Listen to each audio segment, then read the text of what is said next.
First and foremost, I want to give all praises to Yahweh Ba'Shem Yahweh Shai, Ba'Shem Kadash.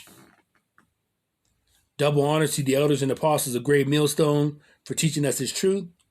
Salutations to the brothers around the four corners of the earth who are teaching this word in truth and sincerity. And shalom to the hopeful elect who listen and believe in this word. This is Brother Karatazai Abad coming at you with another lesson. This one is entitled Israelites. You will be destroyed if you take the MOTB. And we're going to start off with Revelation chapter 14, verse 6. But before we do that, let's give some context. If you're not aware, the Apostle John was exiled to the island of Patmos, in 95 AD via the Roman government under the Emperor Titus Flavius. So when he was exiled there, he got the vision through Yahweh Shai of the apocalypse. So he actually got the vision of the last days that we are currently in. Let's start off with Revelation 14, verse 6. And I saw another angel fly in the midst of heaven, having the everlasting gospel to preach unto them that dwell on the earth, to every nation and kindred and tongue and people. Let's go into the interlinear and get some definitions here. So we have here,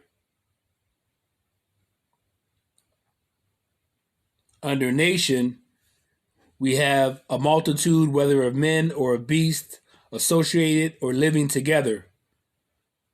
A multitude of individuals of the same nature of genus. A tribe, nation, people, group. In the Old Testament, foreign nations not worshiping the true God, pagans, Gentiles. Okay? Paul uses the term for Gentiles, which in Paul's time, Paul came for the Gentiles, but these were actually Hebrew Israelites who had lost their way of life and became Hellenized and started worshiping and doing what the pagans were doing. So they lost their identity. And so when it says here in that scripture about nation, it's actually talking about the Hebrew Israelites who have been scattered all over the world. And as we know, the Hebrew Israelites are in every nation, particularly here in Babylon, America, but they're also spread out amongst the whole world in various nations. So Paul, when he came for the Gentiles, he wasn't talking about the heathen Gentiles. He was referring to the Hebrew Israelites who had lost their way of life and who were scattered. And that also applies today. Let's go back to get the definition of kindred. Let's get kindred here. Bear with me, Salakia. So I have here kindred, a tribe. In the New Testament, all the persons descending from one of the 12 sons of the patriarch Jacob, a nation, people. So this is talking about the 12 tribes. And we know them as the so-called blacks, Latinos, and Native Americans. So kindred is referring, again, to the 12 tribes of Israel. Okay, let's go back. Let's get tongue. What's the definition of tongue? Because all this is referring to us, the Hebrew Israelites. So tongue, the tongue, a member of the body, an organ of speech. The language or dialect used by a particular people distinct from that of other nations. So this is referring to, when you look at this is referring also to us, the Hebrew Israelites. The language or dialect used by a particular people. Now, we don't have our original language of Hebrew, but this is again referring to us. Let's look at people. What is people talking about? People, a people group, tribe, nation, all those who are of the same stock and language, of a great part of the population gathered together anywhere. So this is again talking about the Hebrew Israelites. So let's go to Revelation 14, verse 7. Let's read that again, Revelation 14 and 6. And I saw another angel fly in the midst of heaven, having the everlasting gospel to preach unto them that dwell on the earth. This is talking about the Hebrew Israelites, into every nation and kindred and tongue and people, because we were scattered. Revelation 14, verse 7, saying with a loud voice, Fear Yahweh, and give glory to him, for the hour of his judgment is come, and worship him that made heaven and earth, and the sea, and the fountains of waters. Now, an hour here of judgment is referring to almost 42 years. You have to understand that in the heavenly realm, 1,000 years is a day. So an hour of that 1,000 years would be 42 years. And that coincides with the One West. The One West, when it was started in Harlem by Abba Bivens. Also, you had Elder High Priest Arya, Elder High Priest Shaquab, and you had Elder High Priest King Mashah, who was King David, okay, in the reincarnation, as well as Abba Bivens was John Elijah in the reincarnation. And that's also in the scriptures, I believe, in, I want to say Malachi 4 and 5. But that's another lesson for another time. I wanted to make the point that 42 years coincides with 1969, 1970s, early 70s, with the information that we were Hebrew Israelites coming out into the fold. And if you go from that time until now, 2007, when you had the YouTube that came on the scene, and you have brothers, particularly from Great Millstone, putting up videos and getting the information out there, and through the elders and apostles, starting with Elder Apostle Tahar on down, this information has gone out to the four corners of the earth. And now we're in 2022, where there's thousands of videos going out. You know, this information has reached the scattered elect all over the world. Even those who aren't part of the elect or the hope for elect know that they're Hebrew Israelites. Okay? So this has reached out to the whole planet.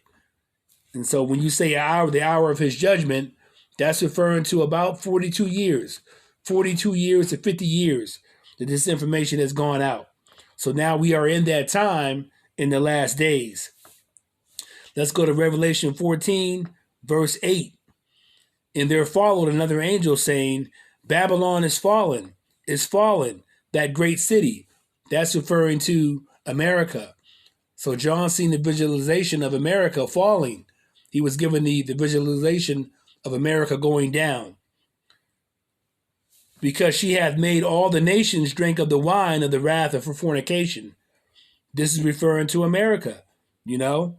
She's forced other nations to be like her. She's invaded other nations, bullied other nations, you know, attacked Vietnam, Cambodia, threw bombs down there, killed 2 million people during the Vietnam War. She's made other countries emulate her philosophies, you know, fornication, you know, adultery, man with man, feminism, bestiality, idol worship, and various religions. So America, which is Babylon, has made all the nations drink of her wine, her fornication, her philosophy, her way of life. Let's go to Revelation 14 and verse 9. And the third angel followed them, saying with a loud voice, If any man worship the beast in his image, and receive his mark in his forehead or in his hand. Verse 10, the same shall drink of the wine of the wrath of God, which is poured out with mixture into the cup of his indignation, and he shall be tormented with fire and brimstone in the presence of the holy angels, and in the presence of the Lamb.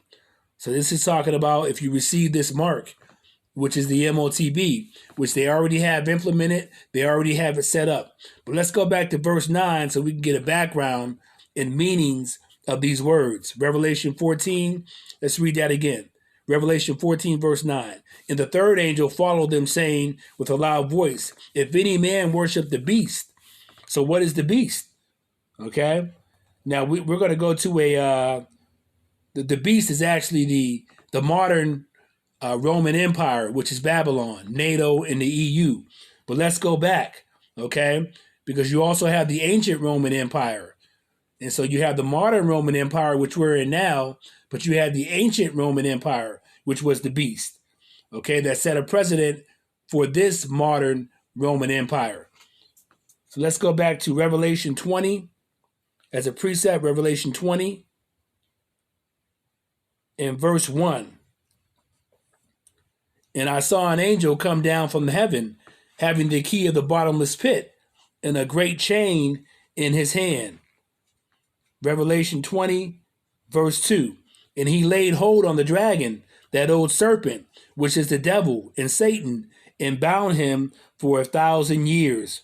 So this is referring to the Holy Roman Empire under Esau that went down approximately 325, 350 AD. So the Holy Roman Empire, or I should say the ancient Roman Empire, went down around that time. And that represents Esau's kingdom going down. And being bound for 1,000 years represents the Dark Ages for Esau in Europe. And this continued until approximately the 1300s AD, when Esau the beast was revived through the Renaissance, okay? So the beast system, the Roman Empire, was cast into the bottomless pit. That represents the Dark Ages for 1,000 years, okay? Let's go to verse 3, Revelation 20, verse 3. Let's read verse 2 again, Revelation 20, verse 2. And he laid hold on the dragon, that old serpent, which is the devil and Satan, and bound him for 1,000 years. Like I said, that represents the Roman Empire going down via 325, 350 AD for 1,000 years. The 1,000 years was the Dark Ages when Europe was in the Dark Ages. Okay? And during that time, Hebrew Israelites ruled Europe. The Byzantine Empire, that was Jacob, that was Israel. Okay, so it was ruled actually by Hebrew Israelites.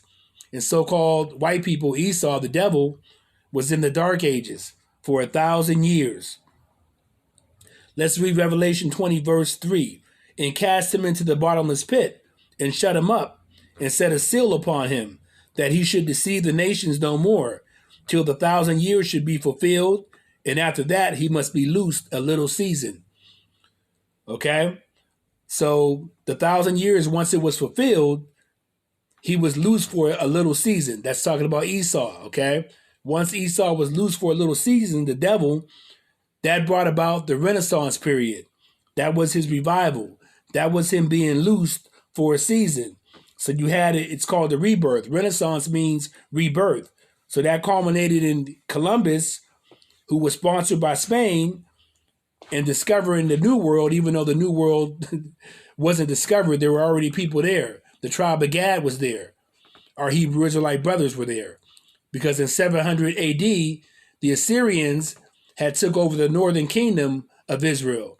That represented 10 tribes. Now, those 10 tribes were scattered, but many of them migrated over to America, okay, in South America. They migrated in that area. So it was already inhabited before Columbus came there. There were Indians, Mexicans, I should say the tribe of Issachar, the tribe of Gad, okay?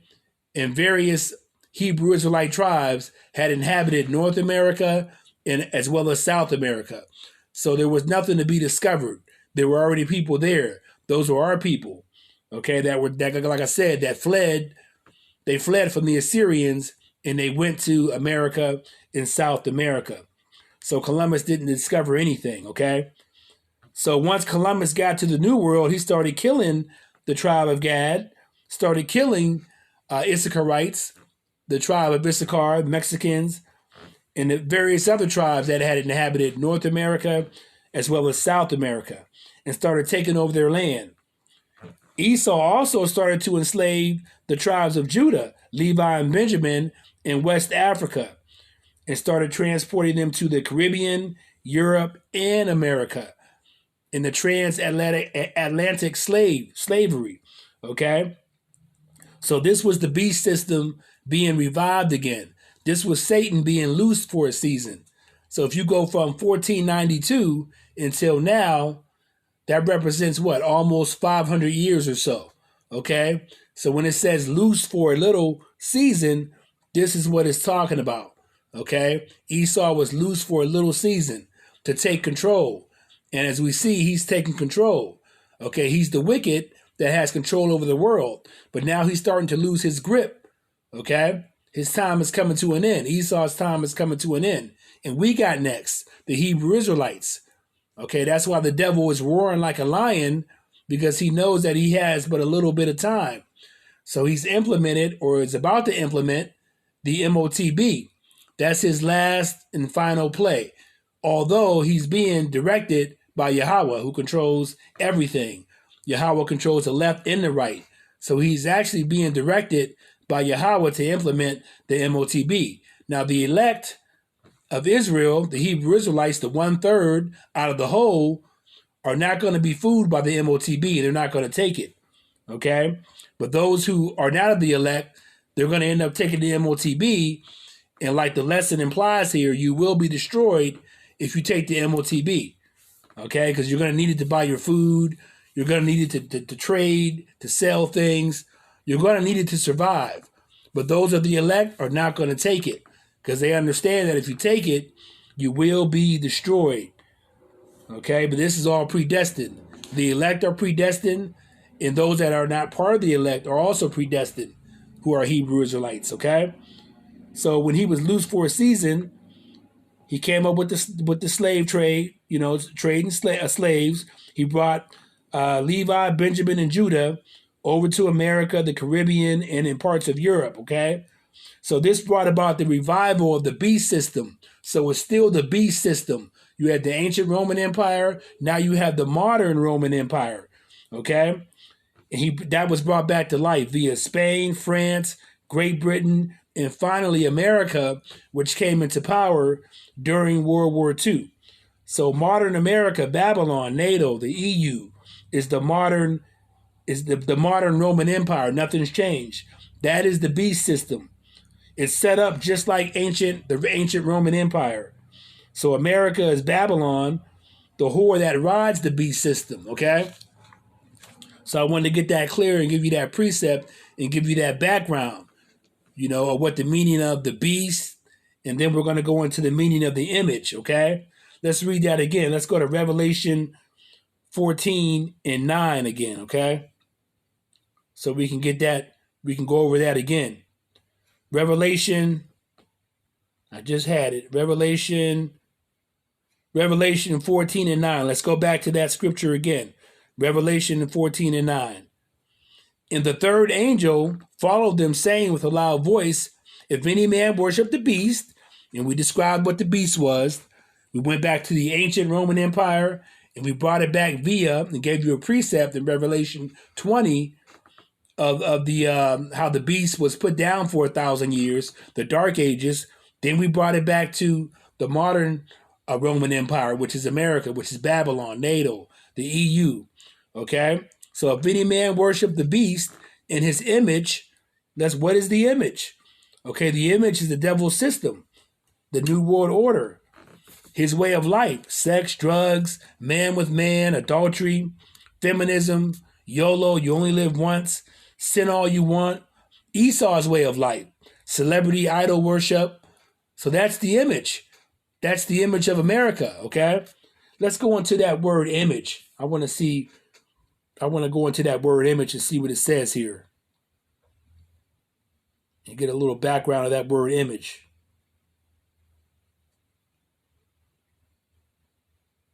So we have here an image, figure, likeness, okay? One in whom the likeness of anyone is seen, applied to man on account of his power of command. So it means a likeness. So many of these countries have taken on the likeness or the image of Babylon, okay? The devil's way of life. Thinking that, everything is, get a big house, get money, get rich.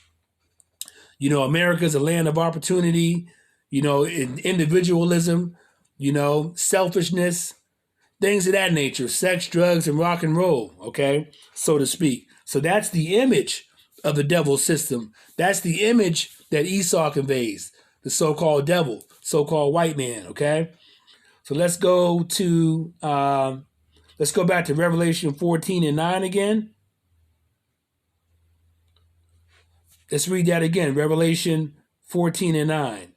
And the third angel followed them, saying with a loud voice, If any man worship the beast in his image and receive his mark in his forehead or in his hand, okay, so that's talking about when we talk about, you said beast, image, and the mark.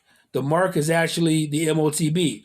As you see here on the screen, you have an image of a hand where they can put a small microchip inside your hand or your forehead. And as you see, it can control everything. Your car, it's going to be a computer inside you. You'll have your bills on there. You'll have your medical information. Everything will be in one chip inside of you. There will be no more need for cash, no more need for credit cards. Everything will be inside your hand or your forehead. So this is going to be Esau's last triumph. Okay, he's going to make everybody think that that he's God, but it's only going to last for a little bit. Okay, he's only going to be allowed to implement this system for a little bit, and then we're going to have the coming of Yahweh Shai with the chariots, as well as Babylon's going to be invaded via nuclear weapons and be destroyed in a lake of fire. So let's go into that term. Let's go into what mark means. Revelation 14:9. What is this mark talking about? Okay, let's get the translation of that. What that's talking about. Okay, here we go. Okay, in the Greek, this is known as the charagma. Okay, a stamp, an imprinted mark. Okay, of the mark stamped on the forehead or the right hand as the badge of the followers, it says here, of the Antichrist. Now we know Esau is definitely Antichrist. Okay, he wants nothing to do with, or I should say anti-Messiah, anti-Hamashiach. That's the proper Hebrew translation of Christ, okay, the Messiah. The mark branded upon horses. So it's going to be a branding. So if you don't take this mark, they have everything set up as far as concentration camps. They're going to put you in jail. They got guillotines to kill people. They have all these things set up. Particularly they want the Hebrew Israelites, so-called blacks, Latinos, and Native Americans to take this mark. That's what it's really intended for, okay? But the elect will not be fooled. The elect will not take this mark, okay?